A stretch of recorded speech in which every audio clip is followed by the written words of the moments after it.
Sami Hamdi is the editor-in-chief of the International Interest, a current affairs website. He joins us now live from London. Hi, Sami.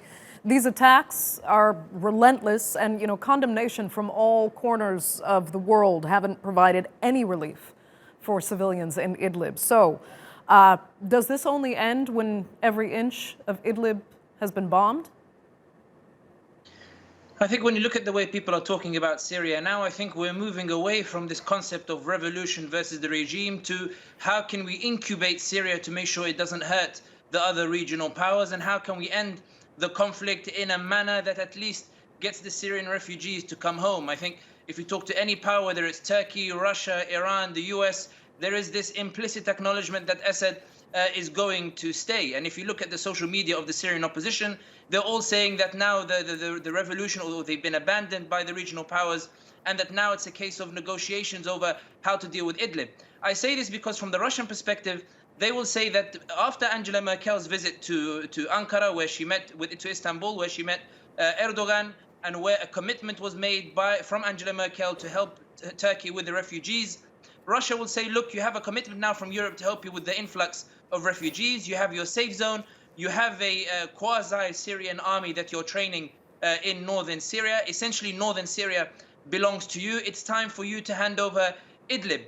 And I think also the Russians and Assad and indeed the other powers involved in Syria are frustrated that Turkey has been buying time by saying, let me separate the groups that are accused of terrorism and the opposition groups. And they believe that Turkey has been unable to separate the two. So Russia is trying to apply further pressure by getting the regime forces to attack, by bombing Idlib. Essentially, a lot of people are calling this the last act with regards to Idlib, but everybody seems to be in agreement that there is some sort of handing over of Idlib taking place, but in a way that manages the PR disaster that might occur.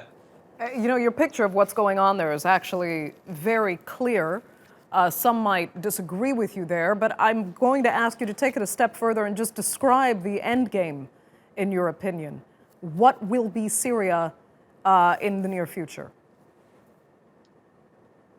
I think given the security challenges, the security situation in the region, generally, everybody wants these conflicts to be wound down.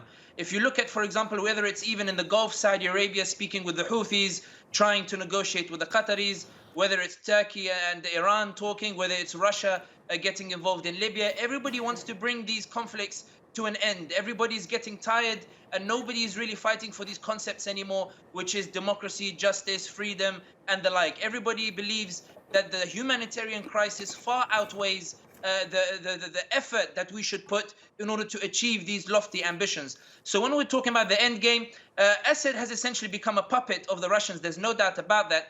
However, the Russians will try to keep him. Turkey is now trying to deal with the security situation with the Kurds and the humanitarian crisis with the refugees. Those are the two priorities, not the Syrian revolution or helping the Syrians achieve some sort of democracy in Syria. And it has every right to do that. Even the Syrian opposition will admit that. The Russians have imposed themselves in Syria. The Americans are out. They're confined to a particular area where the Kurds are. And now it will be about how Assad can make some sort of political rapprochement, not in the spirit of democracy or bringing the parties together, but some sort of semblance of a picture of a functioning government so that the Syria issue can be closed. They close the book, they shelve it. There'll be moves to bring the Syrian refugees to the safe zone in northern Syria under the Turkey's under oversight of Turkey. And then Turkey will be off the shelves and everybody will focus on the East Mediterranean, on Libya, on Yemen, on the war with Iran. This is all about winding down the conflicts. Right. And the Syrian people are a victim of this apathy. What you're describing, apart from the safe zone that you've talked about there in northern Syria that Turkey really does hope to get established sooner rather than later, as for the rest of the country, Syria will be, as it has been for the last 10 years now, a very frightening place for those who fled and for those who stood up to the regime in any way to ever return to. And we're talking about those millions of people. Assad, once he's established in Damascus, if he gets established, it's not clear if the Russians will allow him to stay in power or whether they will try to change his face and bring somebody else in his position as another dictator, as another puppet. But irrespective, the regime now will have learnt its lesson, in quotation marks, in the sense that it will make sure there is no breathing space for any potential revolution. There'll be a complete crackdown. Any scent of opposition will be cracked down. It will go back to being a police state. Let's remember that once upon a time, we said that that Syria was a nation where the walls have ears. Whenever countries used to send delegations, the embassies would advise and say, don't talk about politics with the Syrians, because the mere talking of politics means the Syrians get sent to prison.